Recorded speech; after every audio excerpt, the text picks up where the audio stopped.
Good morning and welcome to a wet, slightly miserable morning as rain pelts down on the town of Bray. You're very welcome to this edition of Carpod Church as we continue to look at what it means to be church in a very difficult and different time for us as a community. You will notice that I'm wearing a mask, and you might wonder why, because I'm in the car on my own, and surely this is taking the abundance of caution a bit too far. But I want you to notice on the side of my mask that there is a cross, and this was made to me by one of Bethany's friends, made for me by one of Bethany's friends, and I really like that there's a cross there, because it reminds me of a number of things. First of all, it reminds me that we are a church of hope and a church of love. It also reminds me that we are a people who will do what it takes to look after one another.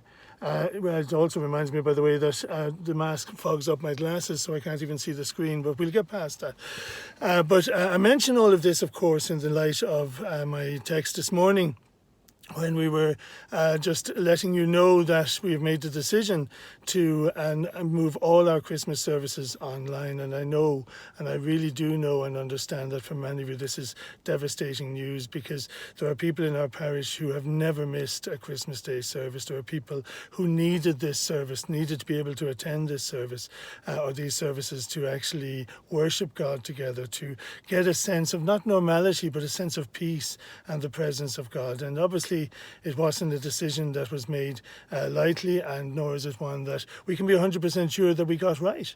The nature of this possible new variant is that we won't really know for a couple of weeks whether things are going to get much worse or whether they are settling down. So we do a lot of what we do by faith and by trust and by instinct, and I trust in God's power to overturn my human instinct if I get it wrong. So I mention all of this again in a wider context, because obviously there'll be some who think that we're allowing fear to take over our decision making. And it just struck me, somebody mentioned to me last night on the phone that there's actually a big difference in the translations of scriptures.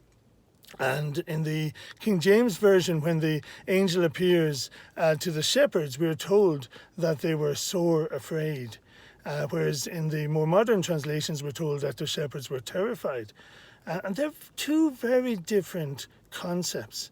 The concept of being terrified is one that everything is out of control. There's this sense of almost the end of the world as we know it. And we have this sense of pending doom, and it's all too much and we're overwhelmed. And maybe some of us do feel that, and that's okay. But actually the traditional translation as sore afraid is actually maybe a closer one to what we need to enter these days of Christmas with. Because we have this understanding of fear as a negative, and it can be, but there's many levels of understanding about the word fear. I mean, in the Old Testament, in the book of Psalms and Proverbs, it mentions a couple of times that the fear of the Lord is the beginning of wisdom. Now, obviously, it's not saying be afraid of God. I mean, that would defeat the whole purpose of God being present with us if we're to be terrified of him all the time. So what does this word fear mean? It means actually a sense of awe.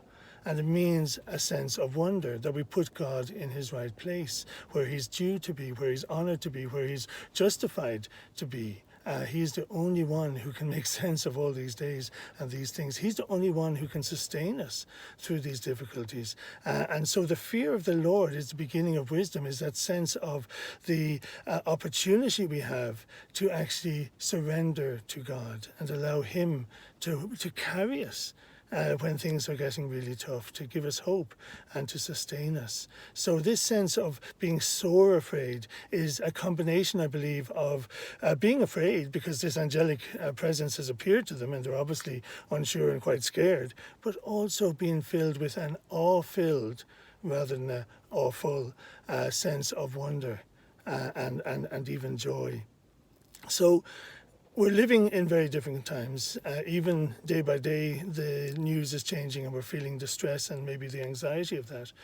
But I really want to encourage you to rest in God over this Christmas. Yes, it's going to be different. It's going to have many different parts than what we would have expected.